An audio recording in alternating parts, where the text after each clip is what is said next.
Hello, my friend. The world of magic, filled with legends and ancient tales, is opening its gates once again.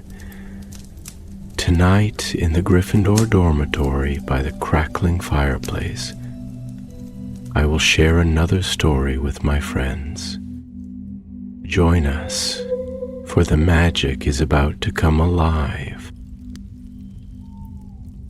The wind that night was soft, more like a whisper than a gale, curling through the cracks of the ancient stone of Hogwarts Castle like a voice lost in time.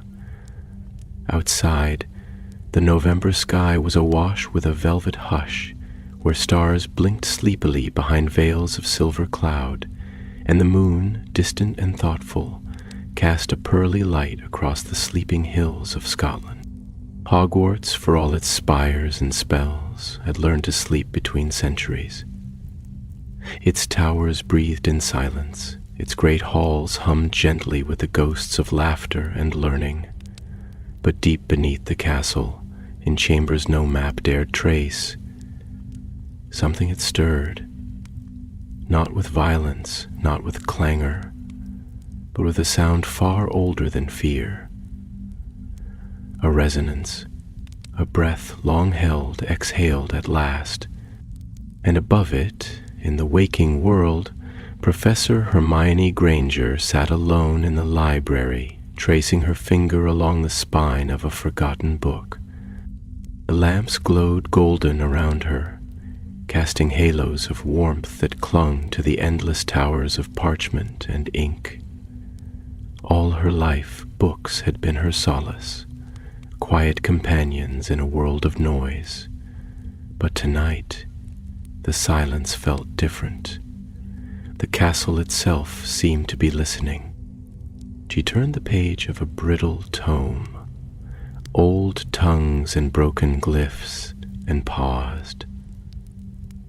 A fragment had caught her eye, a single rune etched in a curling, ancient script.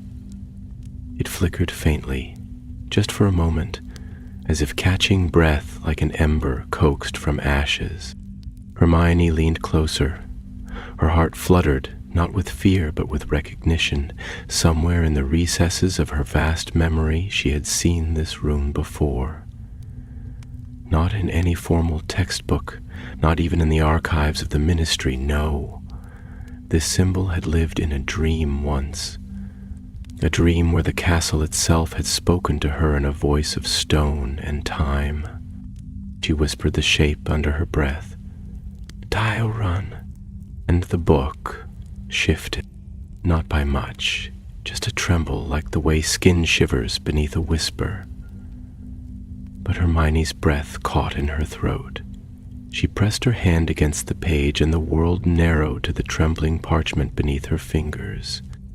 A low tone, not quite sound, filled the room, a vibration more felt than heard. The shelves around her creaked softly. Then came the voice, not from the walls or the air, but from within her. A voice woven not of language, but of presence. "You have found the path." Hermione stood quickly, the chair beneath her legs scraping the stone. The voice had passed like a shadow behind her eyes, and yet her heartbeat now danced like a drum in a darkened forest. "Who are you?" she whispered, though the room was empty. The light in the lamps dimmed slightly, just a flicker, like the castle itself was drawing in a breath. Then all was still again. She closed the book and cradled it in her arms. Whatever she had found, it was not meant to be forgotten, and she, of all people, could not let it lie. Far below in the Undercroft, where the foundations of Hogwarts met the forgotten, rune-laced bones of the world, a flicker of silver light pulsed against an arch. It was a tall stone construct, worn by the weight of centuries, adorned not with carvings but with silence, Runes ran along its edges, too deep to be filled with dust, too old to have names. And within it, not a doorway but a veil, like silver mist held still by will alone. The arch had many names, though none spoken in centuries. The last to stand before it had been a founder, a fifth whose presence had been swallowed by time, by design, by fear. The Rune Lord, the one who wrote the world as others cast spells, the one who dreamed in the language before language. And now the arch dreamed again. In the Ravenclaw dormitory, a boy turned in his sleep. His name was Elion, 11 years old, quiet, soft-spoken, with hair like dusk and a gaze that often drifted out windows rather than toward his textbooks. The kind of child who seemed to be listening for something no one else could hear. That night he dreamed of doors. Stone doors, tall and cracked, inscribed with shapes that seemed to shimmer even in the dark of dream. He walked among them, barefoot, his robe trailing behind him like shadow. The hallway stretched infinitely, a corridor not of walls but of thought, and at the end, the arch. He knew its name before he saw it. Not in English, not in any human tongue. Falderon. He woke with a gasp. The stars blinked outside the high arched window, and the moon had dipped lower into her nightly wanderings. Elion sat up, pressing his hand to his chest. The words still echoed inside him like a song remembered from another life. He whispered it aloud, and the room grew very quiet. Then from under his bed a book fell open on its own, one he had borrowed and forgotten. The pages fluttered briefly, as if stirred by an invisible wind. On the open spread, a rune etched in silver ink, identical to the one Hermione had seen. Elion stared. Outside the window an owl flew past like a shadow in the snowlight, and somewhere deep beneath the castle a breath of dust stirred, old and waiting. The following morning brought with it the gentle drizzle of an early winter's rain. The lake mirrored the sky's gray hush, and the trees stood solemn, shaking droplets from their golden arms. Hogwarts woke slowly, as it always did, with the yawns of portraits and the shuffle of early risers in thick socks and thicker books. Hermione walked the halls with her wand tucked in her sleeve and the ancient book wrapped in a scarf beneath her arm. She had made her decision. She would consult the old library, not the one with card catalogs and open hours, but the true library, the hidden one, the one kept behind illusions and oaths, where knowledge was stored not just in books, but in relics and resonance, the forgotten stacks. She needed to understand what she had seen, and more importantly, why the rune had called to her. Because it had. Not like a voice calls your name, but like the way fire calls to a spark, like memory recognizing its reflection. As she crossed the threshold into the older part of the castle, where the bricks darkened and the air carried the perfume of time, Hermione paused. The castle felt awake, not in the usual way, not in the way the staircases misbehaved or the portraits swapped gossip. This was different. Subtler, as though the very bones of the place were stirring from slumber, as though a name, long unsaid, had been whispered once more. She whispered it again, just to test it. Beildrun. Behind her, a torch flared softly to life, though no wind passed, and no wand had summoned it. Hermione smiled faintly. "Yes," she murmured. I thought so. And she stepped forward deeper into the hush where stories slept beneath the dust of centuries. The path to the forgotten stacks was not marked, not remembered in ink or floor plan. It lay in the pulse of the castle's memory, in the corners where light softened and staircases grew tired of climbing. Hermione's steps echoed faintly as she moved through the quiet wing, past tapestries woven with scenes too ancient to be familiar, past doors that had not creaked open in decades. She moved as one called not by curiosity but by a burdened knowing, the kind that sits low in the chest and rises only when silence grows too loud to bear. The rune book pressed warm against her ribs through the folds of her scarf, and though she had wrapped it tight, she could still feel its heartbeat, a faint pulsing rhythm that responded not to time but to intention. The entrance was a wall of unremarkable stone, tucked behind a crooked pillar beside a long-forgotten statue of Ignatia Wildsmith, whose worn face seemed more tired than proud. Hermione reached out, not with her wand, but with her palm, pressing it gently against a single stone that bore the faded impression of an hourglass turned on its side. There was no grand gesture of magic, just a sigh, like air released after being held far too long. The wall shimmered, like heat rising from sunlit pavement, and then folded away inward, revealing a staircase that spiraled downward into dimness and dust. The forgotten stacks were older than the library above, carved into the foundation of the castle like roots burrowed deep into memory.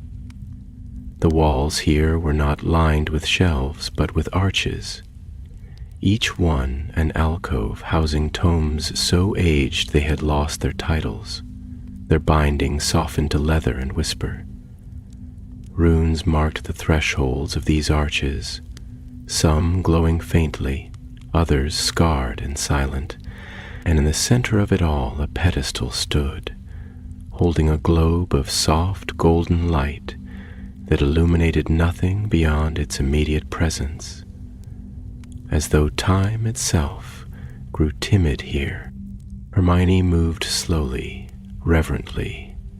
She passed her fingers along the edges of scrolls that smelled of smoke and salt, books that hummed beneath her touch like sleeping things. She was not searching for answers so much as listening for them, waiting to be chosen by the knowledge that wanted to be known. That was the way of the forgotten stacks. You did not take from it. It offered what you were ready to bear. As she rounded a corner, the light of her wand caught the edge of a rune, etched not into stone or book, but into the very air. It hovered, faint as breath on a mirror, and when she exhaled it flickered, as if recognizing her. Her voice was low, measured, a murmur to the dark. Tywund.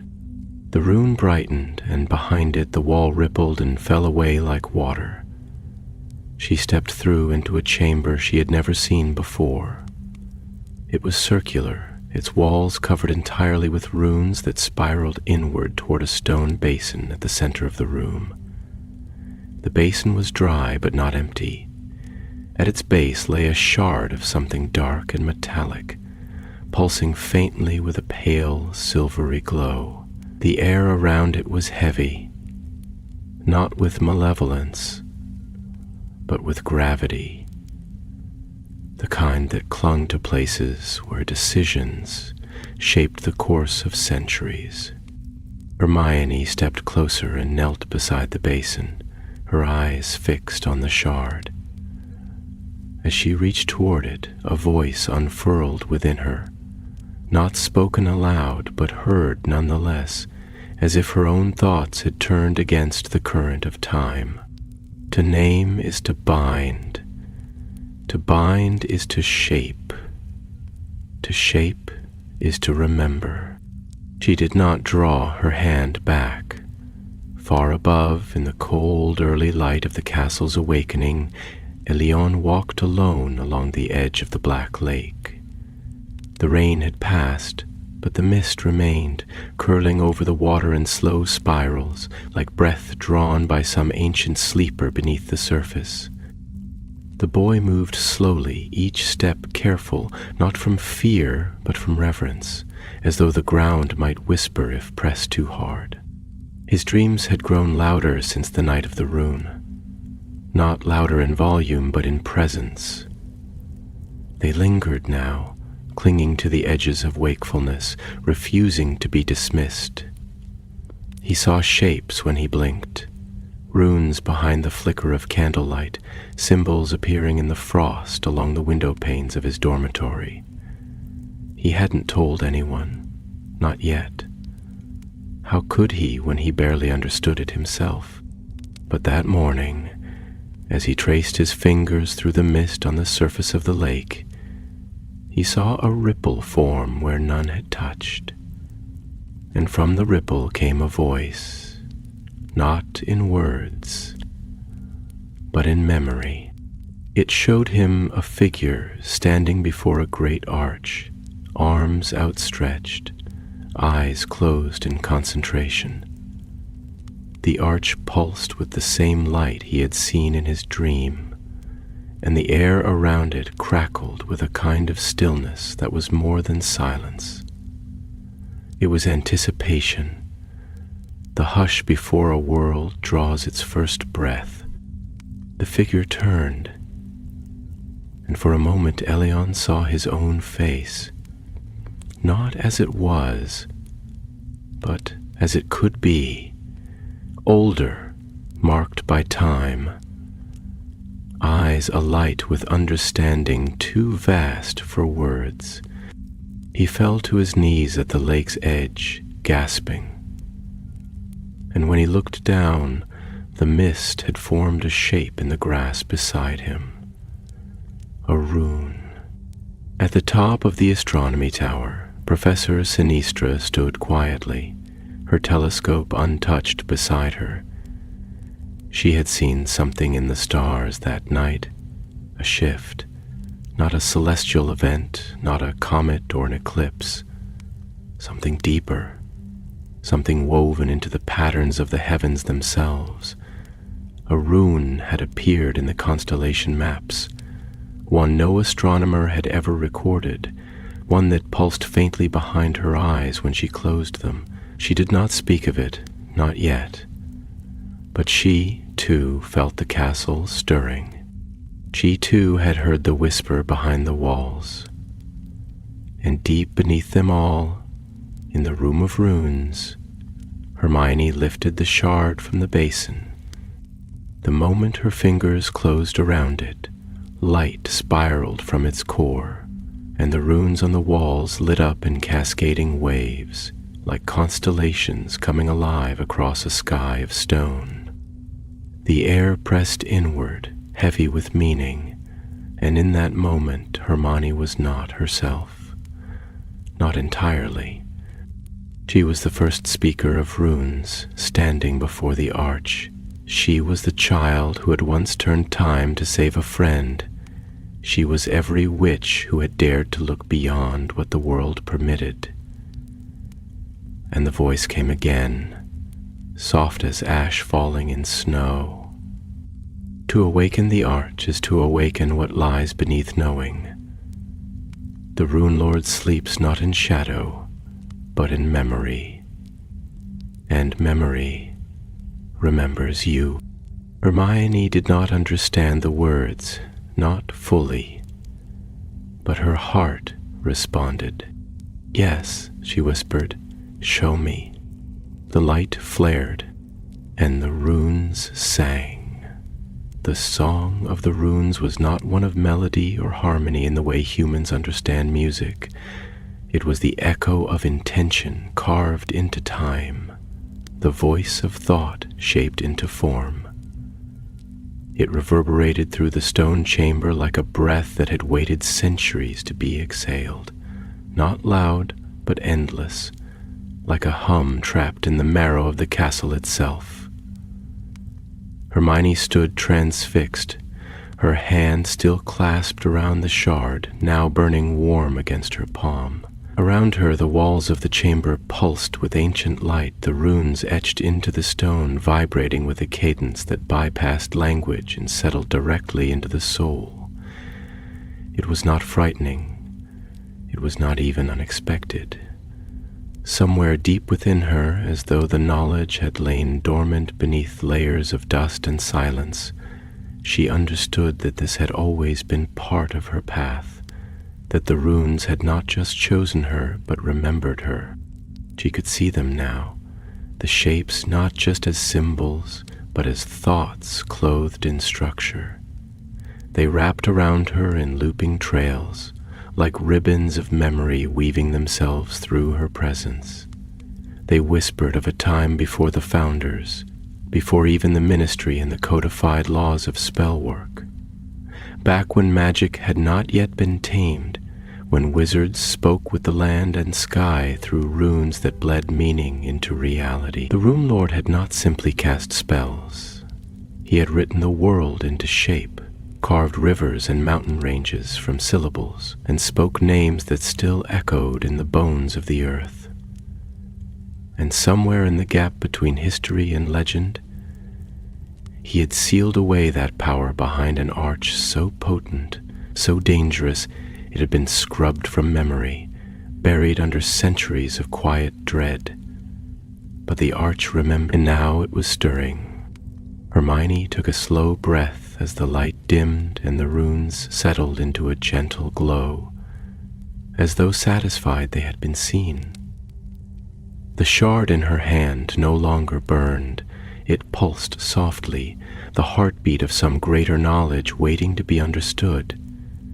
She carefully slipped it into a velvet pouch she conjured with a wave of her wand, her motions deliberate, reverent. This was no artifact to be studied on a table beneath the sterile brightness of the Department of Mysteries. This was not for display or documentation. This was living memory. Magic in its truest form, unfinished, unyielding, and dangerously awake. She turned and left the chamber, and as she passed back into the corridors of the forgotten stacks, the entrance sealed behind her as though it had never been there.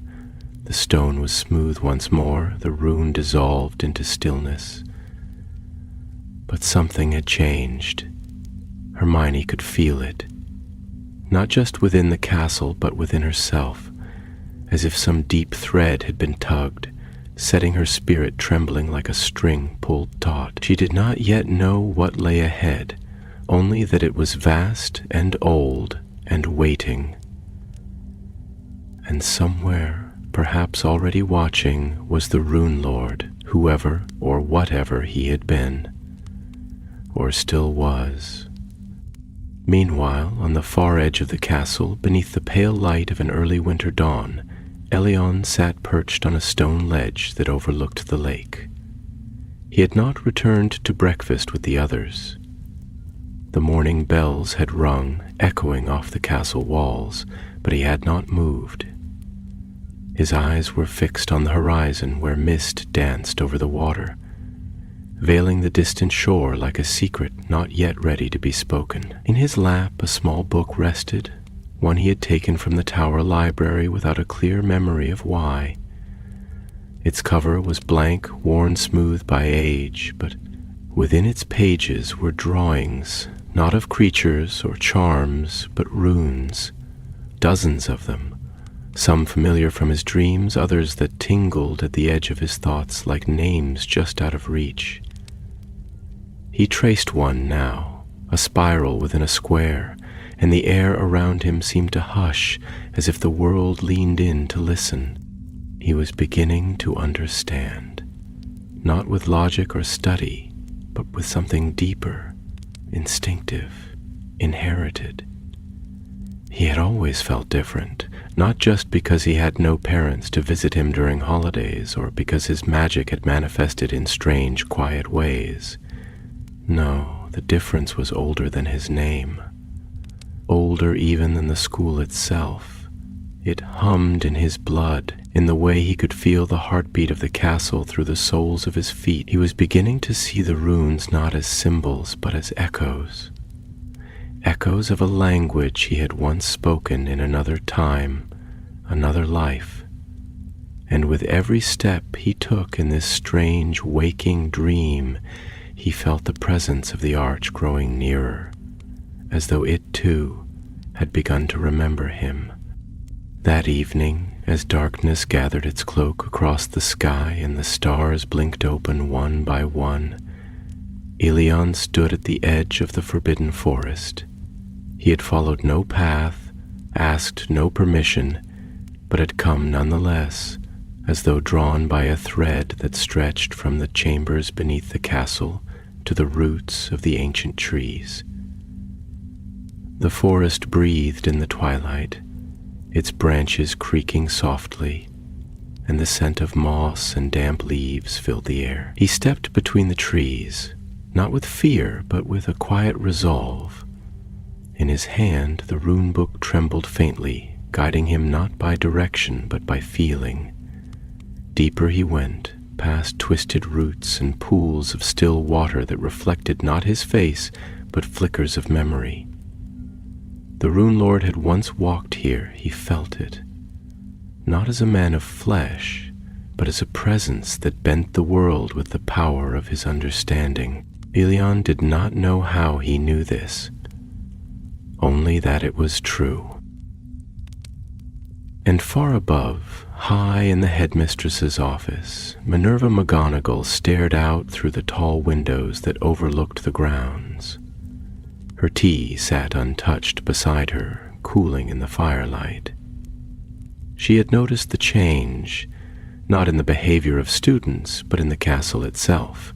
The staircases had begun to shift more frequently, and certain rooms had taken to appearing only under moonlight. Even the ghosts had grown quieter, more thoughtful, as though listening to something only they could hear. And in her dreams, Minerva had seen the arch, not clearly, not in full, but in fragments, stone-lined with light, runes swirling like stars, a voice whispering in a language that left her breathless. She was no stranger to the mysteries of Hogwarts, but this was older, deeper, and it filled her with a quiet apprehension that no ward or spell could dispel. As the fire crackled softly beside her, and the stars wheeled onward in their ancient dance, she whispered a single word to the quiet, Taurun, and in the walls, something listened. Night had fully fallen now, wrapping Hogwarts in a shroud of deep indigo, punctuated only by the flickering light of lanterns suspended along corridors, and the quiet gleam of moonlight spilling through high-arched windows. The castle, alive in ways only the truly attuned could sense, seemed to exhale a breath it had held for centuries, releasing it in long, silent pulses that moved like thought through its stone veins. Hermione walked those halls not as a professor tonight, not as a war hero or ministry official, but as something older and more instinctual. An echo of those who had once shaped magic with thought and memory. The shard pressed softly against her chest in its velvet pouch, no longer just a relic, but a companion. Every so often it would warm subtly, as if nudging her in response to a particular tapestry or a corner she might have otherwise passed unnoticed. She did not speak aloud. There was no need. The castle knew, and more importantly, it was beginning to answer. Her path took her not to the great hall or the towers, but downward, always downward, where the stone grew darker and the air heavier with the weight of time. She moved past doors that bore no names, past staircases that turned only when asked with the correct inflection of intent. Eventually she reached a corridor she could not recall ever seeing before, though it bore the unmistakable feel of something that had always been there. The walls were smooth, untouched by torchlight, and the floor beneath her feet shimmered faintly as though polished by the passage of memories rather than souls. At the far end stood a single door, simple, arched, and unassuming save for the ring of runes etched around its frame. The symbols pulsed faintly, not with light, but with remembrance. They seemed to whisper as she approached, not in warning, but in welcome. She reached out, placed her palm flat against the wood, and once again spoke the name that had become a key. Tail Run. The door did not creak, did not groan, it simply disappeared, vanishing into mist, and beyond it was a chamber unlike any she had seen in her years within the castle. The walls were not made of stone, but of interlocking rune work, each glyph seamlessly flowing into the next like the chords of a forgotten symphony. In the center stood a dais carved from something that looked like obsidian, but glimmered like water. Suspended above it, held in place not by chains or glass, but by sheer will, was a book. It hovered in the air, slowly turning, its cover bound in a deep violet leather that shimmered like starlight on snow. Runes swam across its surface, alive, shifting, rearranging themselves into patterns that defied linear thought. Hermione stepped forward, slowly, reverently, the air humming around her like the tension before a spell is cast. She reached for the book, not to take it, but to acknowledge it. Her fingers hovered just inches away, and at her nearness the runes stilled. One by one they settled into place, forming a phrase not in any spoken tongue, but in pure intent. She understood it not with her mind, but with the marrow of her bones. The Rune Lord remembers. Do you? And then the book opened itself, its pages flipping with a sound like wind through bare trees. On the first page was an illustration, not drawn in ink, but rendered in shifting light. It was the arch, unmistakable in its form, standing tall against a night sky heavy with unfamiliar constellations. Beside it stood a figure cloaked in robes woven from the same light, their face obscured, their hand outstretched not in power but in offering. The next page revealed the language of runes once more, but now Hermione could read them.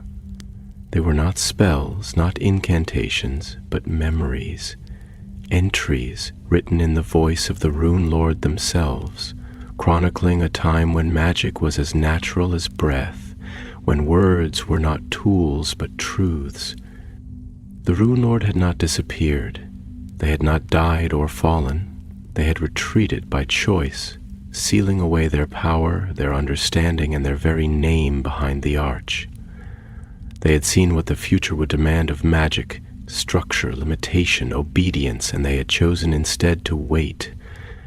Wait for one who would come not seeking power, but understanding, not control, but communion. And now it seemed the wait was ending. Hermione closed the book gently, her heart pounding in her chest with the rhythmic cadence of awe. She understood now that the arch was not merely a doorway, but a convergence, a place where the boundaries between memory and reality grew thin, where the very roots of magic could be touched if one dared to remember them. And it was not only calling to her, it was calling to another. Someone younger, someone whose blood still hummed with the resonance of unshaped truth. At that very moment, beneath the high, cold branches of the forbidden forest, Elion stepped into a clearing lit by silver moonlight, the trees circling it like ancient watchers. In the center stood a stone formation, 4 tall monoliths inscribed with runes, now worn by time, but still pulsing faintly with presence. The moment his feet crossed the threshold of the circle, the air changed. It thickened, becoming still as glass, and sound fled from the world as though nature itself was holding its breath. He did not flinch. The boy simply approached the stones, one hand resting lightly on the rune book at his side, and then the air split. Not violently, not with a crack or a boom, but with grace. A seam opened in the space between the stones, and from it stepped a figure cloaked in shadows woven of moonlight and memory. Their face was hidden beneath a hood, but their presence was undeniable, a being shaped not by flesh, but by story. Elion did not move. He did not speak. The figure raised a hand, palm outward, and upon it glowed a single rune, the same that had appeared in the frost, in his dreams, and in the whispered pages of the book. He did not need to be told. He stepped forward, placed his palm against the figure's, and in that moment, Elion remembered, not in flashes or fragments, but all at once. He remembered the arch, the language before speech, the Rune Lord, not as a stranger, but as a part of himself, left sleeping beneath the years. And from the edge of the woods, high above the castle where towers pierced the clouds, something stirred behind stone and silence. The arch opened. The moment the arch stirred, a silence more profound than absence swept across the land. It was not merely the stilling of wind or the hush of nocturnal creatures pausing in their rustle. It was the cessation of time, as it is commonly known, the breathless interval between heartbeats when all creation waits. Within Hogwarts, the castle shuddered not with fear, but with a long-delayed recognition. Deep in its foundations, where the breath of stone and the pulse of forgotten magic lingered, the arch opened, not in spectacle or spectacle's echo, but with the gentleness of memory returning to its source. The veil that draped its center shimmered faintly, no longer sealed but stirred, as though responding to a name only the very bones of the world still remembered. Hermione stood before it now, her breath caught in the space between courage and awe. The chamber had shifted around her as she returned with the book from the Rune Sanctum.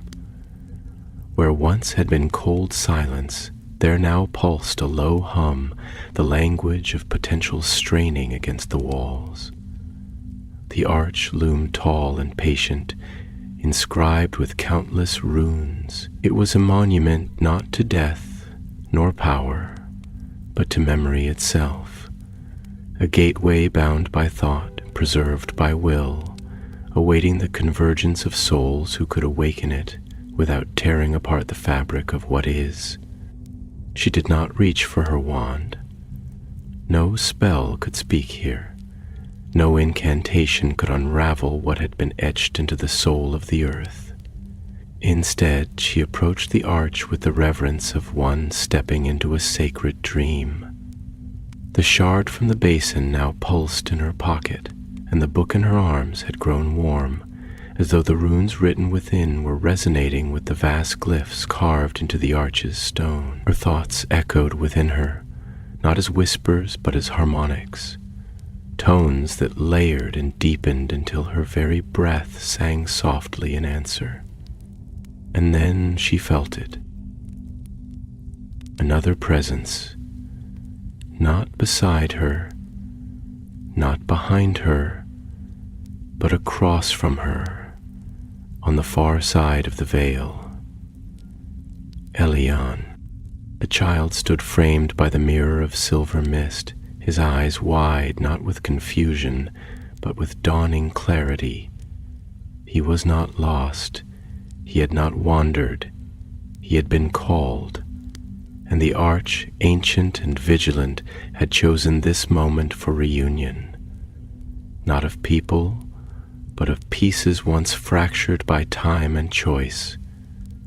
Hermione felt it in the marrow of her being, the recognition that she was not merely witnessing the convergence, but had always been part of it. She had been drawn here not only because she was wise or willing, but because some part of her essence had always remembered the shape of this forgotten magic. And Elian, young and luminous with possibility, was the bearer of a thread older than language, a lineage not of blood, but of story. The boy stepped forward and reached out. The veil shimmered but did not yield, yet their hands hovered only inches apart, divided not by substance but by the last breath of separation. Hermione opened the book, letting it fall open to the page the arch demanded, the page etched in runes that now unraveled into light. The symbols lifted from the parchment like mist rising from sun-warmed stone, spiraling upward, dancing between them like moths drawn to the flame of truth. As the runes touched the veil, it began to ripple, not as water disturbed, but as silk stirred by memory. The air filled with the scent of rain on old parchment, of candle wax and ink, and something older still, wild and boundless and vast. Hermione did not speak, for there were no words, but Elian did. "I remember," he said, his voice quiet, and yet it carried across the chamber like a spell. "I remember what we were, what was hidden, what was feared," and the veil opened. It did not vanish or fall. It unfolded, petal by petal, breath by breath, revealing a space beyond, not a room, not a world, but a field of stars suspended in a twilight sky. Runes swam through the darkness, glowing softly as they passed, each one a living fragment of knowledge, of history, of possibility. And in the center of that starlit expanse stood a figure, neither man nor woman, neither shadow nor light, robed in the glyphs of time itself, the Rune Lord. The being turned slowly toward them, their face ageless, their eyes twin galaxies filled with sorrow and understanding. When they spoke, it was not to the ears, but to the soul, and both Hermione and Elian felt the words as a warmth blooming beneath their skin. "You have returned," the Rune Lord said, and it was not a greeting, but a release. "You have brought back the memory that was stolen, the truth that was buried beneath fear. The world is ready once more to remember." Hermione stepped forward, her voice trembling, not with fear, but with the weight of purpose. "Why were you hidden? Why was this sealed?" The Rune Lord's expression was not sorrowful, but resolute. "Because the world chose safety over truth, simplicity over nuance. The language of runes is not to command, but to understand. It requires not obedience, but listening, and the world was not ready. But now," they turned to Elian, who stood with his eyes alight, every breath aligning with the rhythm of the runes. "Now, the next speaker has awoken." Elian did not reply in words. He raised his hand and spoke a rune aloud, a single sound, simple and pure. The stars around them flared gently in answer, and the chamber seemed to breathe. It was a name, a truth, a story woven into sound, and the Rune Lord smiled. "You are the bridge." In that moment, Hermione felt a release, as if every question, every thread of longing and wonder that had brought her to this point had found its purpose. She was not the heir to this magic. She was its witness, its guardian, its midwife. Elian was the new voice, the child not of prophecy, but of remembering, and through him the arch would remain not as a gate to be passed through, but as a place where the story could once again be told. The Rune Lord stepped forward and placed a hand over Elion's heart. With each rune you speak, the world will change, not because you command it, but because you listen.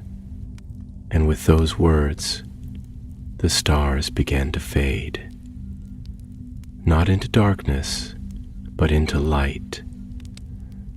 The arch would remain open, and magic would learn to speak again.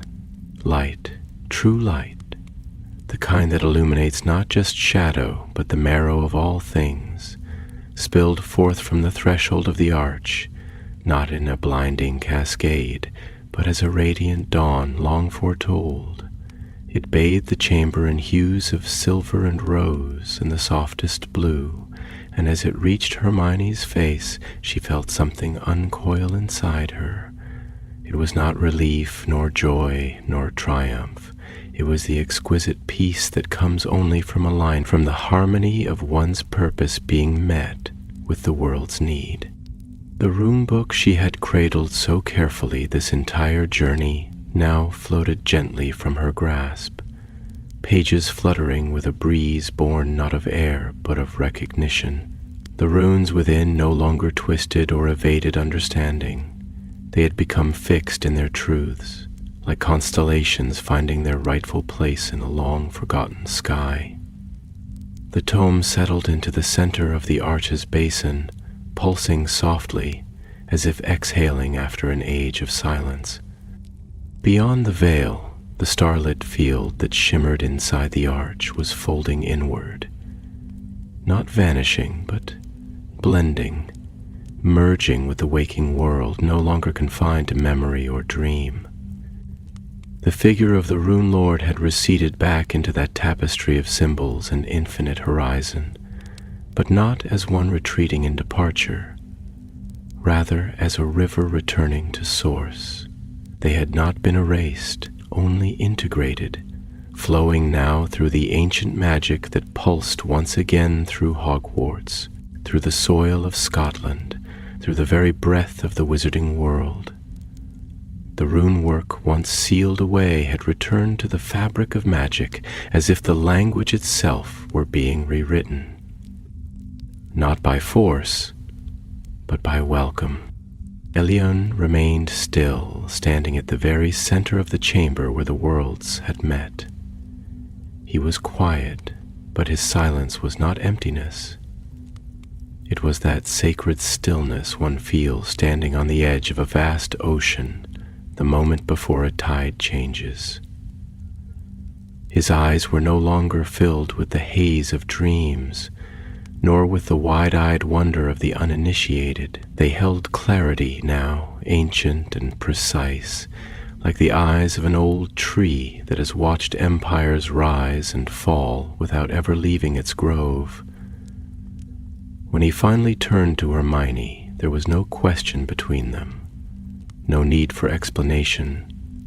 What passed between them in that gaze was understanding, not teacher to pupil, not adult to child, but kindred to kindred. He offered her his hand, and together they stepped away from the arch, its light dimming behind them, not fading but resting, having served its purpose in revealing what had been long concealed. As they walked slowly through the lower halls of the castle, the silence followed them. But it was not the silence of secrecy, it was the hush of reverence, the sound of a temple just after prayer, or of snow falling on an untouched hill.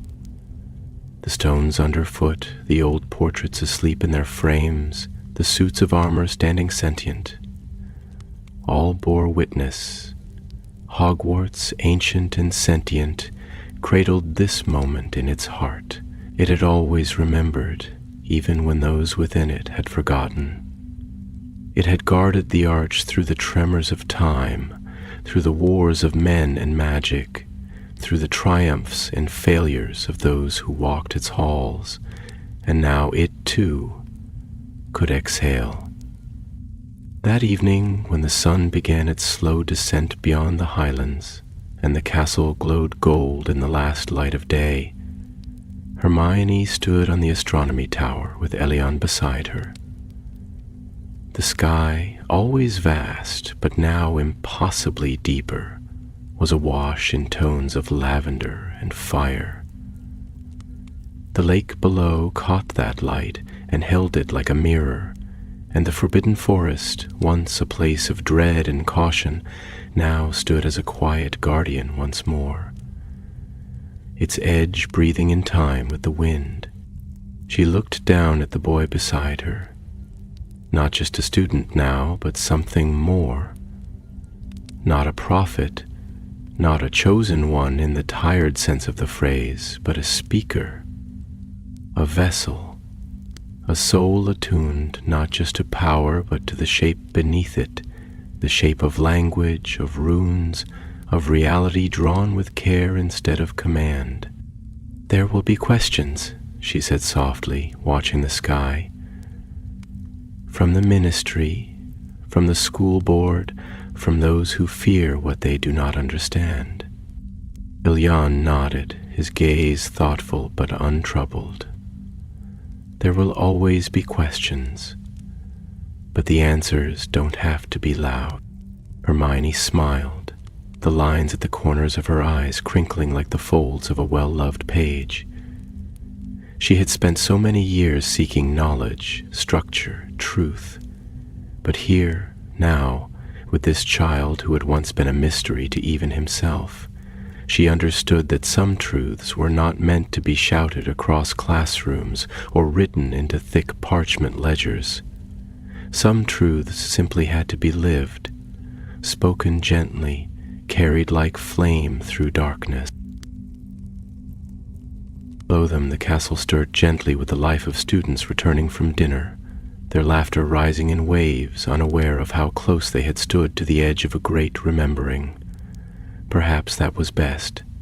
Let the world catch up slowly. Let the foundations be laid again, not by force, but by care. The arch would wait, its threshold always open, but it would not demand. It had never sought to control, only to remind. And so it would begin, not with a decree, nor with a grand revelation, but with a lesson in a quiet classroom, where Elion would draw runes in the air and invite others to listen, with a book placed carefully in the restricted section, its pages still warm, with a castle that hummed softly, in tune with a song that had finally found its voice again. The Rune Lord had not returned, because they had never truly left. They had become the memory, the story, the language, and through Elion, through the arch, through those who chose to remember rather than forget, they had become the world once more. The days that followed unfolded not like chapters in a book, but like the slow turning of a tapestry that had long hung in shadow, only now catching the light. Hogwarts, though unchanged in stone and spire, had shifted in ways imperceptible to those who had not heard the whisper of runes or felt the stillness of the art. The castle did not speak of what had passed, did not creak louder or pulse with visible magic, but those who paid attention, the ones who walked its halls not just with feet but with presence, noticed. The corridors no longer rearranged themselves in mischief alone. They realigned gently, as if mindful of purpose. The paintings, too, carried a hush, their subjects pausing mid-gesture, mid-complaint, casting thoughtful glances toward the eastern wing where the ancient runes had once shimmered in silent activation.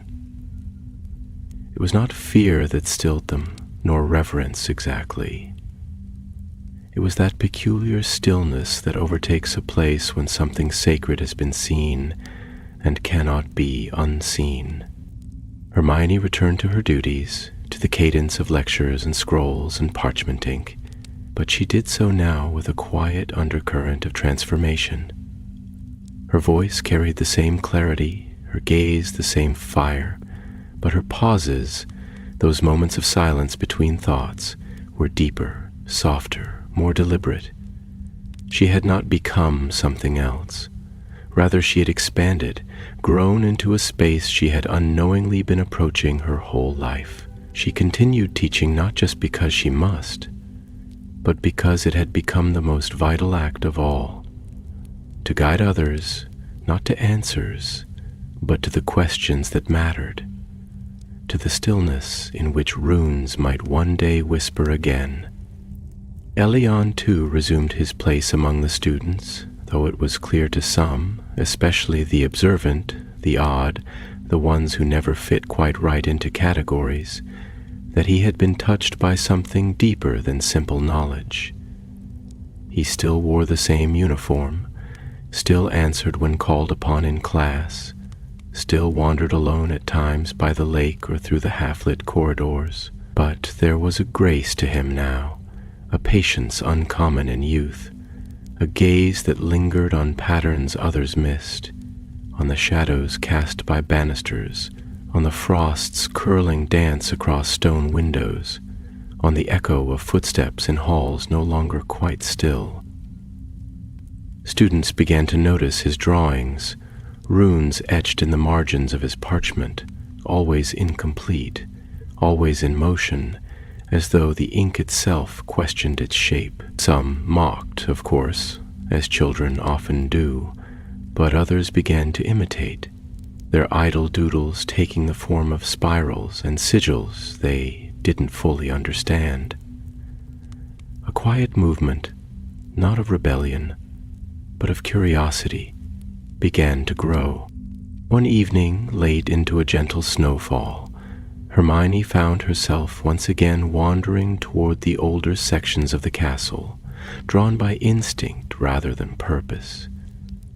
She moved past classrooms long closed for renovation, past the towers where the snow thickened on the ledges like powdered sugar, and down once more into the roots of the castle. But this time, the door she sought did not wait hidden behind illusion. It stood ajar, not in invitation but in acknowledgement. The arch had not vanished. It stood quiet, restful, its runes now dimmed but present, like embers beneath ash. She entered without ceremony, and though the veil no longer pulsed with the light of awakening, the air hummed with memory, like the echo of a song that had just ended. There, in the center of the chamber, sat Elion, cross-legged, his hands resting gently in his lap. He did not turn when she entered. He had known she would come.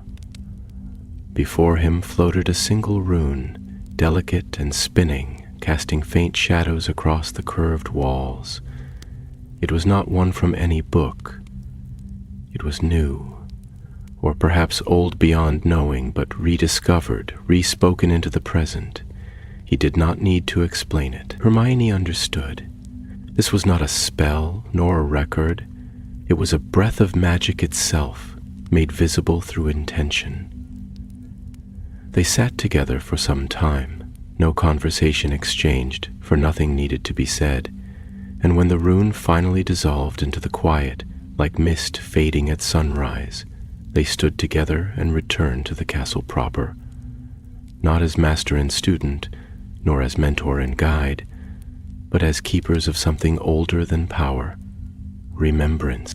Outside, the snow thickened, the world wrapped in white silence. The students prepared for their holidays, their trunks filled with sweets and scarves, their hearts lightened by the glow of winter hearths and family reunions. They did not know, could not know, that beneath the very feet they now hurried across flagstone floors, a door had opened. They did not know that one of their own had stood within the heart of the arch, and been spoken to not with prophecy but with trust. But perhaps in small ways they felt it in the way their dreams became richer, in how their wands responded with unexpected grace, in the strange comfort that lingered as they closed their eyes each night. For the magic had not changed. But it had remembered, and because of that, so too would the world, winter, settled over Hogwarts like a blessing spoken in silence, the kind that brushes gently over shoulders and lingers in eyelashes as frost. The lake had frozen, but not in stillness, in beauty. Its surface shimmered beneath the pale gaze of the moon, reflecting the castle not as it was, but as it had always been meant to be, a place of echoes, of watchfulness, of layered memory waiting to be stirred. The towers, blanketed in snow, stood like the shoulders of ancient guardians, keeping vigil through the long hush of the season.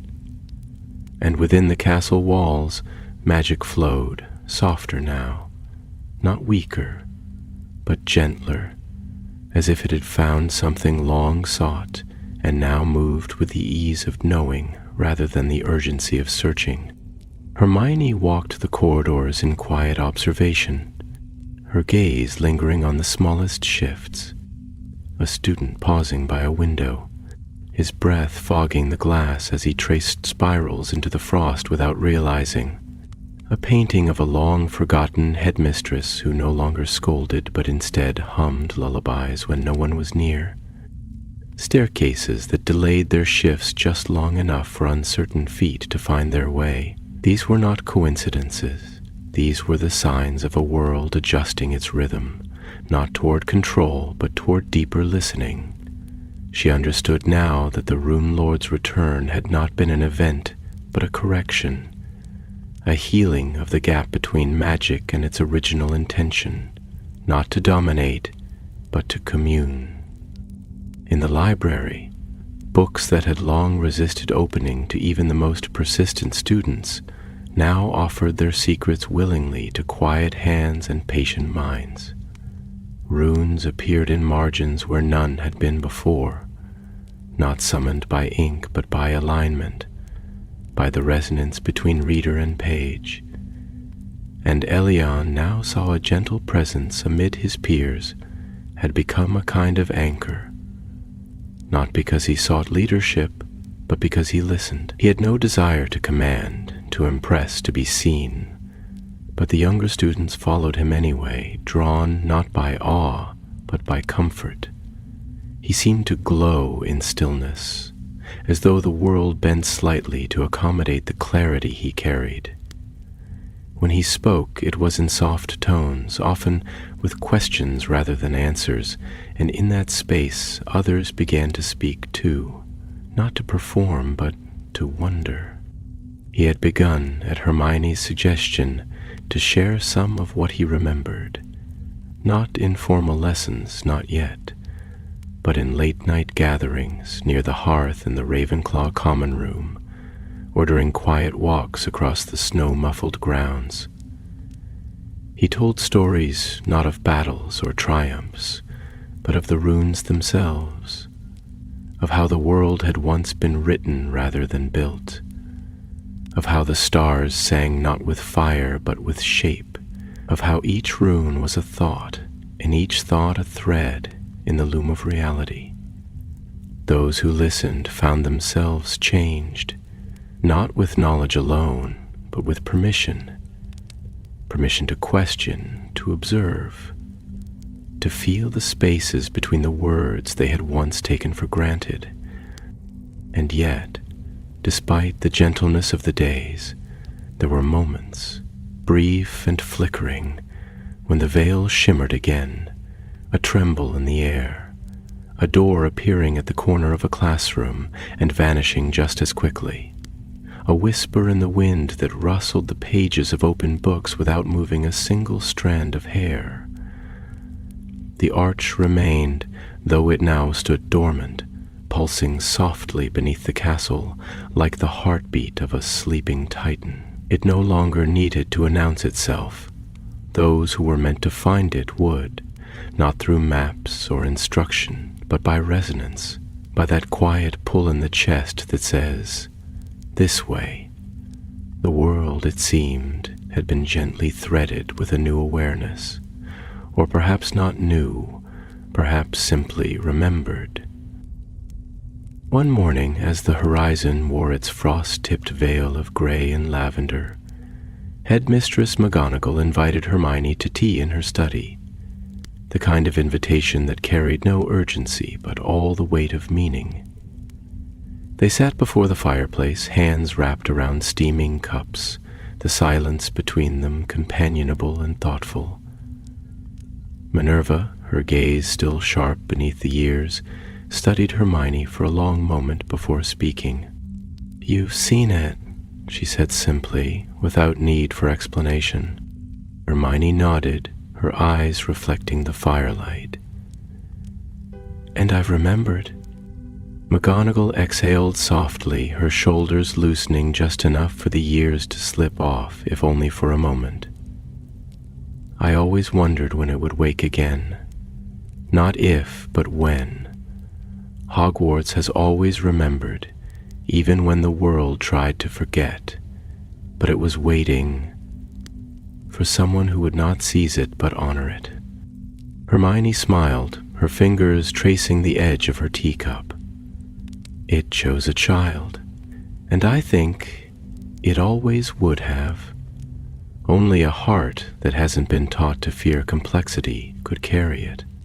Minerva nodded, her gaze distant now, as though seeing something far beyond the walls of her study. "We must be careful then, not to shape him too quickly, not to make him into a symbol before he's had a chance to be a soul." Hermione looked out the window, where snowflakes drifted lazily across the sky, each one a rune in freefall, carving silence into beauty. "We won't teach him," she said softly. "We'll walk with him, and we'll listen." Outside, the snow continued to fall, not heavily but steadily. It blanketed the world in hush, in softness, in space. And beneath it all, under the roots of the castle, in a chamber lined with runes still warm with purpose, the arch waited, not asleep, not alert, but poised, as if holding its breath between syllables, a word not yet spoken, but coming in the quiet weeks that followed, as the days stretched a little longer and the snow grew soft beneath the golden thaw of early spring. Hogwarts breathed with a different rhythm. It was not a change that could be measured in syllabi or student rosters, not a transformation declared in meetings or decrees, no proclamation hung upon the walls, but it was there, woven into the space between footsteps, stitched into the air between questions and answers, thrumming beneath the fingertips of those who dared to wonder. The castle, long content to guide and observe, had become a participant once more. It offered nudges instead of commands, invitations instead of instructions. The runes, the old ones, the ones not found in any official curriculum, appeared now with increasing frequency, not scrawled by students or carved by hand, but manifesting softly at the corners of windows, in frost upon morning panes, in the curling grain of old wood. They were reminders, not warnings, gentle gestures toward a truth the world had almost forgotten. Elion moved through this world as though he had always belonged to it. He had no need for titles, no desire for attention. His knowledge did not isolate him, it beckoned others closer. Students who once scoffed now found themselves asking questions, not out of obligation, but out of a desire to touch whatever it was he seemed to carry. Professors began to take note, not with suspicion, but with the cautious admiration reserved for things that defy categorization. In potions he stirred with his wand hand while sketching silent glyphs into the surface of the desk with the other. In charms, his spells occasionally ended with an effect no textbook had ever predicted. Silver blossoms blooming from the tip of his wand. Not because of mistake, but because the intention behind the charm had aligned with something deeper, and in the moments between lessons, in the hallways thick with murmurs and laughter, students began to draw runes of their own. Not perfect, not correct, but sincere. The language was returning not as a doctrine, but as a whisper, as a game, as curiosity. It was during one such afternoon, as the sun dipped low and painted the corridors in amber light, that Elion was summoned, not by voice or letter, but by feeling, a warmth in his chest, a pull in his limbs, a vibration through the soles of his shoes. He followed it instinctively, winding through familiar staircases and archways until he found himself once more at the threshold of the arch. The chamber was unchanged and yet entirely different. The runes no longer glowed in urgency. They pulsed now in welcome, like the breath of a creature not just living, but at peace. The veil shimmered faintly, not opened as it had been before, but translucent, waiting. He stood before it no longer with awe, but with presence. He had come not to receive, but to speak, and when he did, it was not with incantation or invocation, but with honesty. "I don't know what comes next," he said, his voice steady, quiet, "but I'm ready to remember more." And the veil rippled, not in answer, but in acknowledgement. Behind him, the chamber did not remain empty for long. Hermione stepped into the space with the careful reverence of one who no longer sees herself as a guide, but as a witness. And behind her came others. Minerva, her face composed but eyes glassy with emotion. A few students who had followed Elion's path without fully knowing why. And eventually even a ghost or two, drawn by the vibrations of memory too deep to resist. They did not form a circle, they did not chant or bow or offer tribute. They simply stood. They were present. Elion turned to them and raised his hands, palms outward. Runes lifted from his skin like mist, slow and spiraling. They danced above him, forming a constellation, a grammar of light. One by one, each person in the chamber felt their own breath adjust to match its rhythm. Their thoughts slowed, their defenses softened, and into that hush, Elion spoke a single word.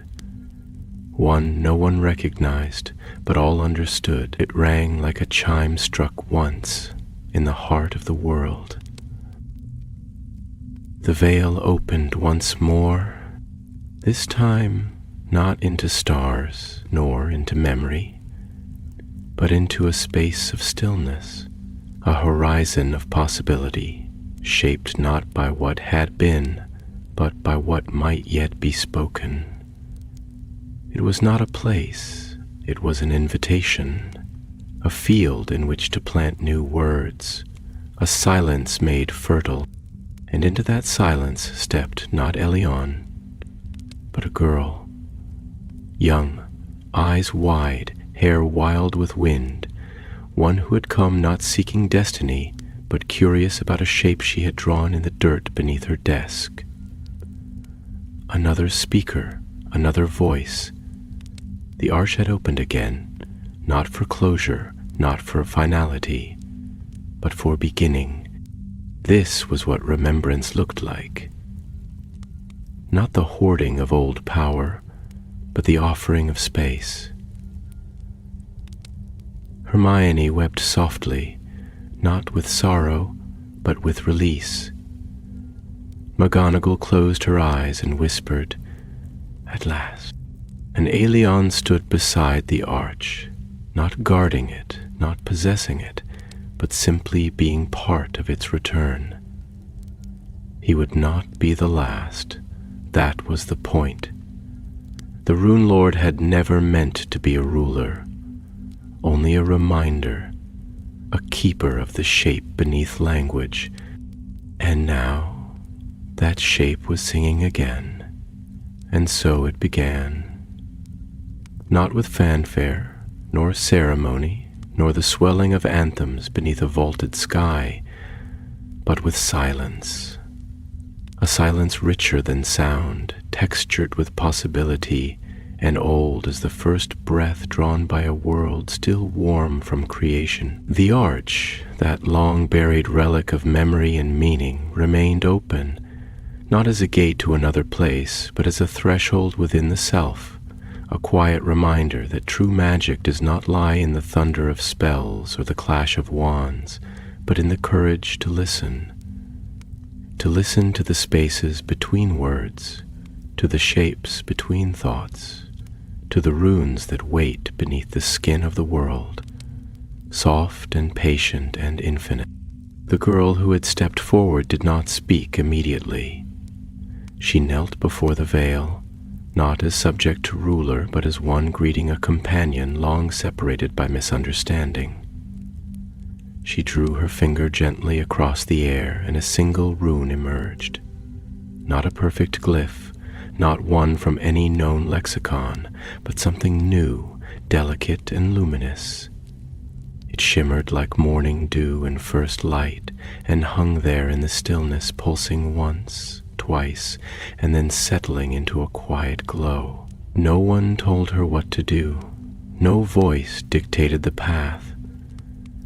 The arch simply received, and in doing so it gave back, not in thunder or prophecy, but in a warm wave of resonance that passed through every soul in that chamber like a shared breath. It said, yes. It said, now. It said, we remember. Aelion watched, not as teacher nor guardian, but as companion. The path he had walked, one shaped by dreams and symbols and ancient whispers, was not a path of loneliness, but of opening. He was not chosen to stand apart, but to make the way visible again.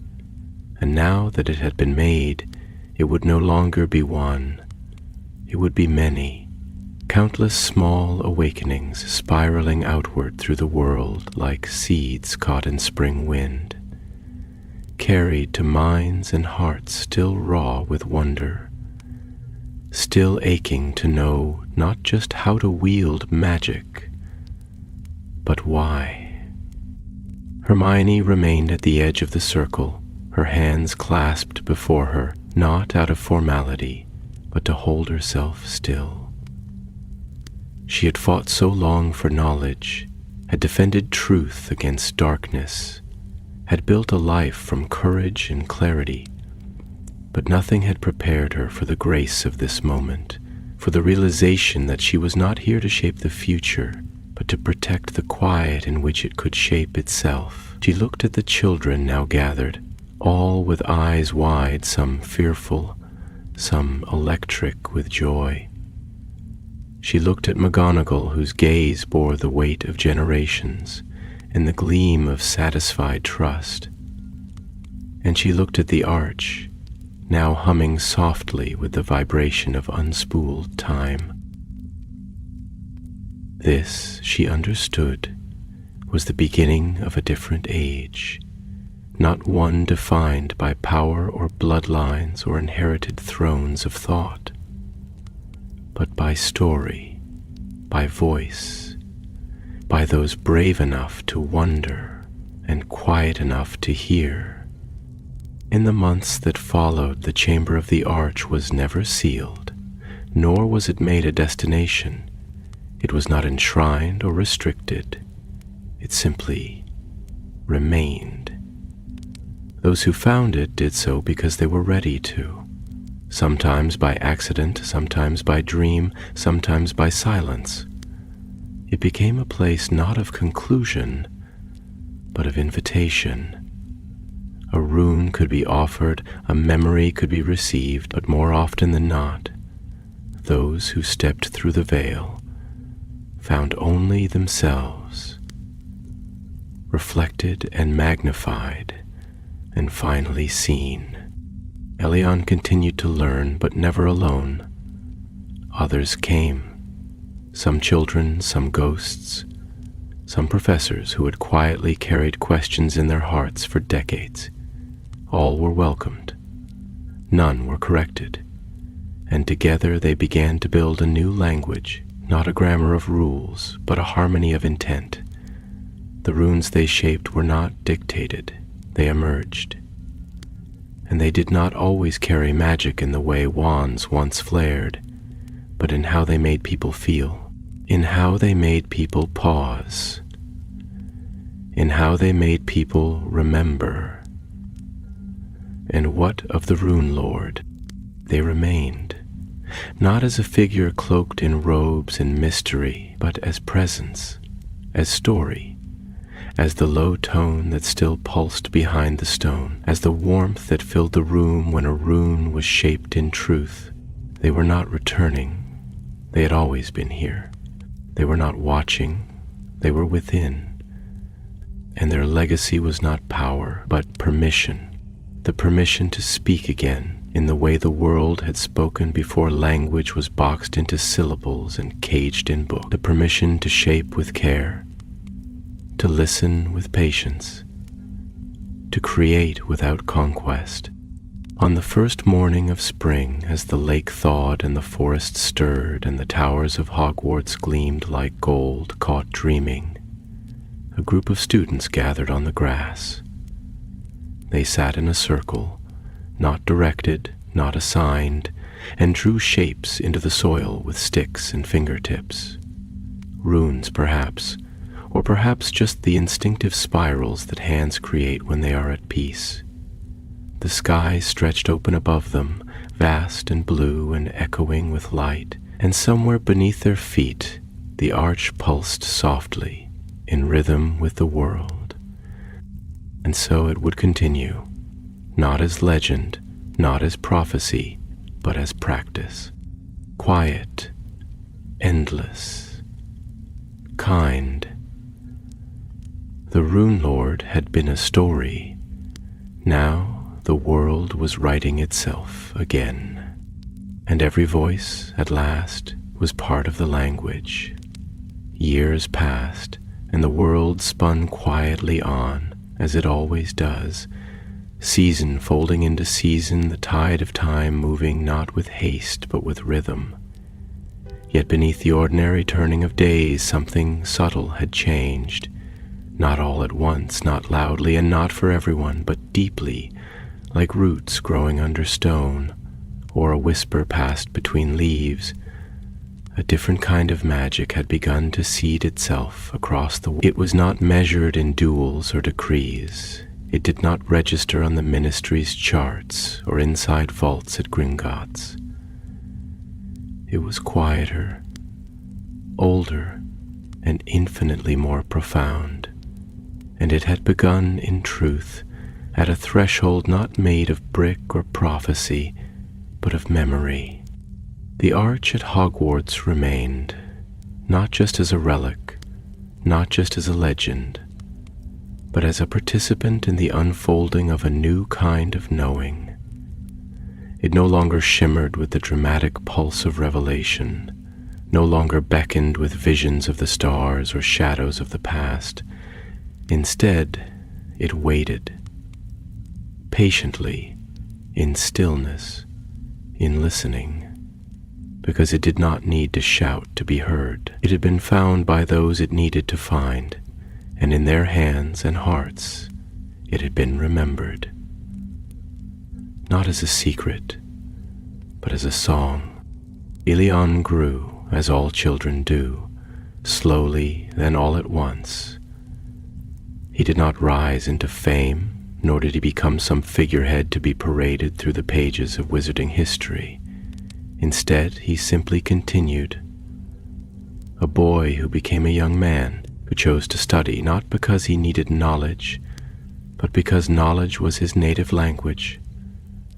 His magic never flared in spectacle, never demanded attention, but wherever he went, the world seemed to respond. Trees leaned closer, stones warmed underfoot. Even silence grew more articulate in his presence, and when he taught, as he eventually did, not behind a lectern, but beneath trees or beside hearths. His students often described the feeling not as learning, but as remembering something they had never known they'd forgotten. Hermione, now older, now more silver at her temples than brown, never sought to control the unfolding she had helped to begin. She did not draft new laws or restructure Hogwarts' curriculum. Instead, she curated space. She protected time. She guarded not the arch, but the silence around it, so that others might fill it with their own first runes, their own first steps. Her work became quieter, deeper, like the ocean's floor, hidden from surface storms, but teeming with life all the same. And when she looked back on the long journey that had brought her to that moment, she did not think of wars or tests passed or titles won. She thought of a single night, in a library humming with dust and possibility, when a rune had flickered on a page and changed everything. Minerva McGonagall eventually retired, but only in title. Her presence never truly left Hogwarts. The portraits said she still walked the corridors in moonlight, her steps softer now, more reflective. Her last act as headmistress had been simple: to remove the wards around the arch, to make the passage a place of welcome, not gatekeeping. Let it breathe, she had said. Let it grow. And so it did, quietly, as gardens do. The runes themselves began to appear in places far beyond the castle, in villages long untouched by official maps, in forests where no wand had ever carved a path, in letters from children who had never studied a word of the old languages but somehow wrote them anyway. And though skeptics called it coincidence, and some elders fretted over what could not be controlled, the runes continued to emerge, not to command, but to connect, to root the world not in rules, but in relationship.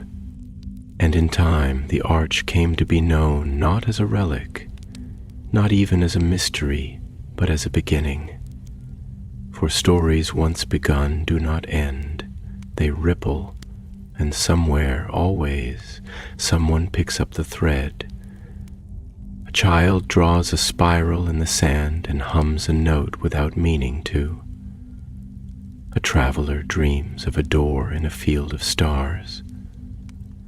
An old woman places her hand against the bark of a tree and whispers a word she thought she'd forgotten. And in those moments, the world listens, because the Rune Lord had never been a person. The Rune Lord was a question. And now, at last, the world remembered how to ask.